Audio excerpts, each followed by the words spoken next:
22h, les premiers résultats tombent et s'affichent sur la façade de Big Ben à Londres. Selon un sondage sorti des urnes, le parti des conservateurs de David Cameron est en tête, mais il n'obtient pas la majorité absolue des suffrages qui lui auraient automatiquement permis de former le gouvernement.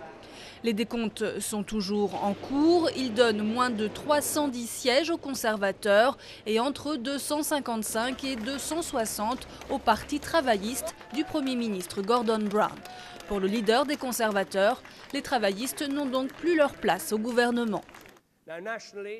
Nous devons attendre les résultats complets pour nous prononcer, mais je crois qu'il est déjà clair que le gouvernement Labour n'a plus l'autorité pour gouverner notre pays. Mais Gordon Brown, lui, entend bien faire son possible pour se maintenir au pouvoir. Il faut dire que si l'absence de majorité absolue se confirmait, elle ferait naître un parlement dit suspendu, une situation extrêmement rare qui ouvrirait la voie à des négociations entre partis pour créer des coalitions. Gordon Brown devrait donc alors se tourner vers le parti libéral-démocrate de Nick Clegg, arrivé 3e, pour voir s'il pourrait conclure un accord. À eux deux, les partis disposeraient de plus de sièges que les conservateurs.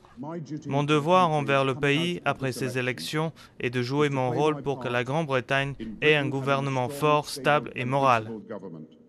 S'il ne parvenait pas à former d'alliance, Gordon Brown n'aurait pas d'autre choix que de démissionner. David Cameron serait alors en position pour devenir le prochain Premier ministre, soit en passant un accord avec les Lib Dem, une hypothèse jusqu'ici jugée peu probable, soit en s'alliant avec des petits partis, soit en formant un gouvernement minoritaire. Qui donc sera le prochain résident du 10 Downing Street? La réponse pourrait bien mettre un certain temps à arriver, tant les tractations qui s'annoncent entre partis pourraient être longues et difficiles.